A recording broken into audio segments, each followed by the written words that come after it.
The summer of 1683 was one of fear and silence in the heart of Europe.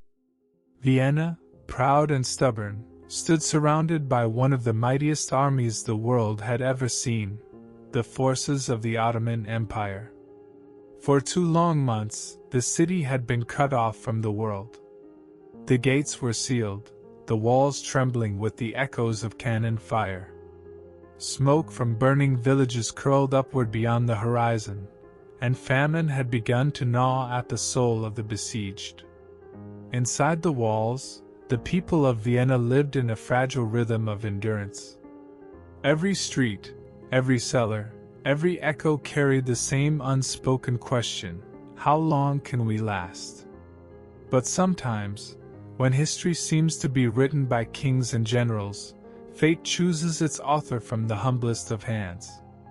And in this siege, amid gunpowder and prayer, the saviors of Vienna were men who worked not with weapons, but with dough. As the city slept, a few lights still flickered in the lower quarters. The bakers of Vienna, bound by their trade, worked through the darkest hours before dawn.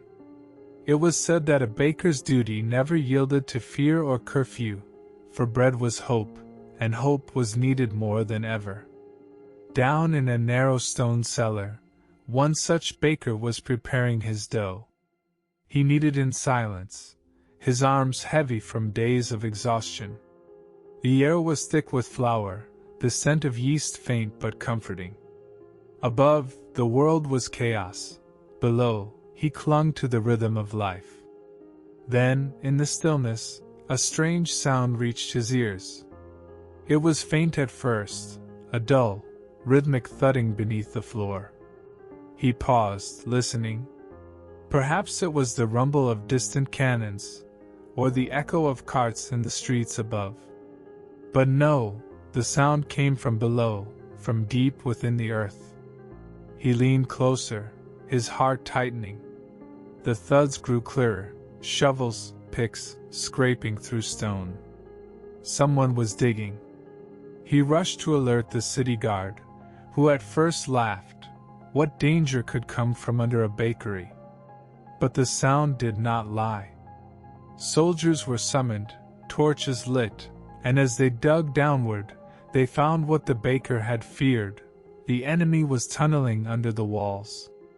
The Ottomans had devised a deadly plan. Unable to breach Vienna's fortifications, they sought to go under them, to dig long, winding tunnels beneath the city walls, fill them with gunpowder, and bring the bastions down from below. Had the plan succeeded, Vienna would have fallen in a single night. But because one baker had stayed awake, because he had listened, the tunnels were discovered and destroyed. When the charges were found, the city's defenders acted swiftly. They flooded the tunnels, collapsing them before the fuses could be lit. The ground shook as the earth itself groaned in protest, but the city stood. And so, while cannons and banners decided the fate of empires above ground, it was the quiet vigilance of men working by candlelight that saved Vienna from ruin. The baker's warning spread quickly. Word reached the city commander, then the council, then the people. Soon the tale was told with pride, how the city was saved not by sword or musket, but by a man with flour on his hands and courage in his heart. Weeks later, the siege ended. The Allied forces of Europe, under the Polish king, Jan Sobieski, broke through the Ottoman lines in a massive counterattack. The once unstoppable army of the Sultan withdrew in defeat, leaving behind a city scarred but unbroken. When the gates opened again and light poured into Vienna's streets, the survivors wept. They wept for the dead, for their hunger, and for the miracle that they were still alive. And in that fragile dawn, the story of the bakers became legend. To honor their role in saving the city, the bakers were granted a special privilege. They could create a new pastry, one unlike any that had come before, a symbol of victory, shaped by their own hands. They decided on the shape of a crescent, the same crescent that had adorned the banners of their besiegers. But now, that symbol was transformed. What once represented conquest would now represent resilience. From the ovens of Vienna emerged a golden pastry, buttery and light, folded and curved into the arc of the moon. They called it the Kipferl, meaning little crescent. Every bite was a quiet celebration, a taste of survival. The Kipferl soon became more than food. It was memory turned into art. People came from all corners of the city to taste it, to laugh again, to remember how close they had come to despair. When they ate the crescent-shaped pastry, it was said that they were devouring the enemy's flag, consuming the fear that had once surrounded them. The act carried a strange poetry. Where once the moon of the east had loomed above them in menace, it now rested harmlessly in their hands, tender and sweet. In this way, the city reclaimed its dignity, not through vengeance, but through transformation. And perhaps this is what makes the legend so enduring. It is not a story of hatred, but of turning terror into triumph. Yet the legacy of that siege would give Vienna more than just a pastry. When the Ottoman army retreated, they left behind many things: cannons, tents, maps, and strange sacks filled with brown beans that no one in Vienna recognized. At first, the locals thought they were fodder for animals.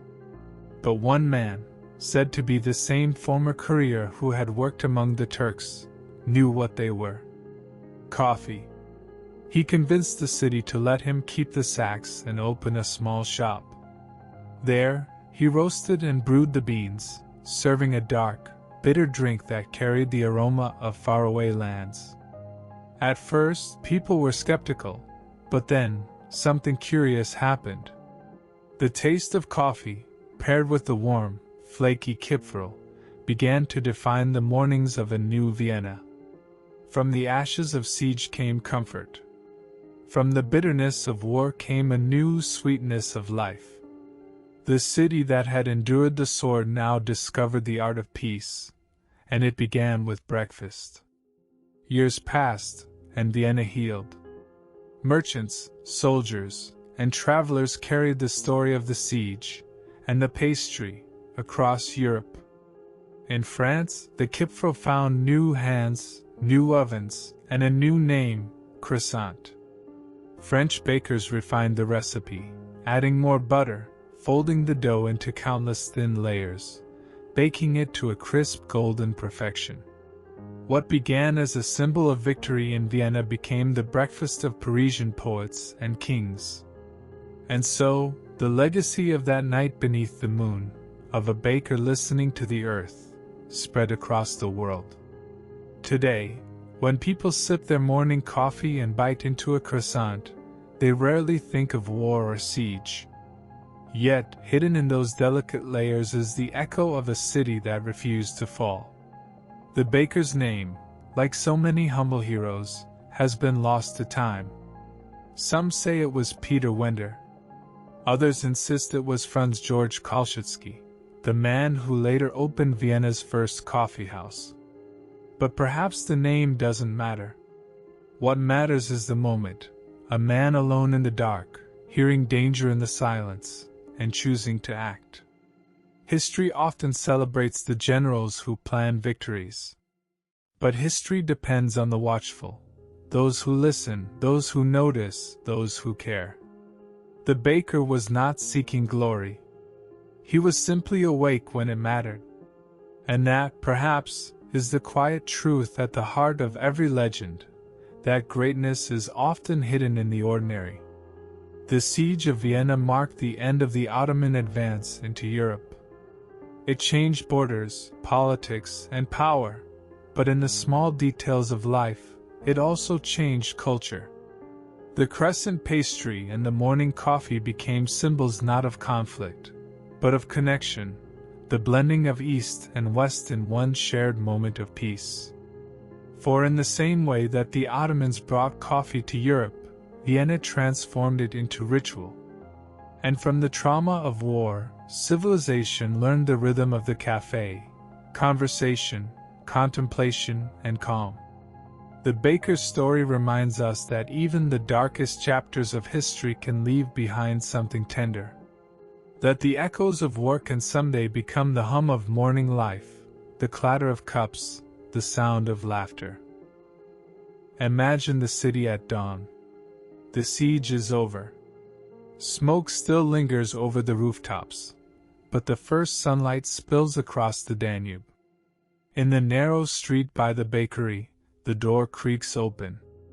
Inside, the same man who once heard the enemy digging now kneads his dough again. His hands move with quiet strength. The war is gone, but the rhythm remains. As the first batch of crescent rolls rises in the oven, he looks out the window and sees the faint glow of the moon fading in the pale morning sky. It is no longer a symbol of fear. It is only the moon, calm, indifferent, eternal.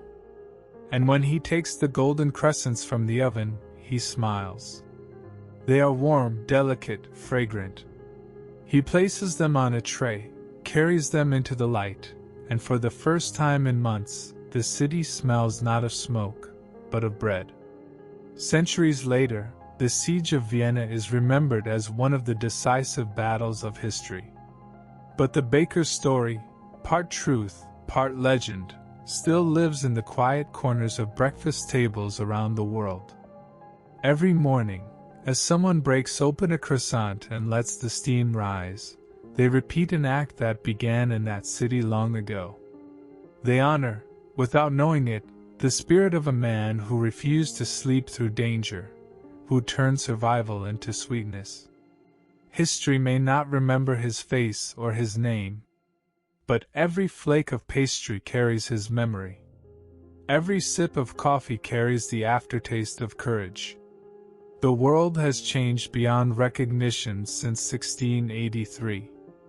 Empires have fallen, new nations have risen, and the wars of men have continued in different forms.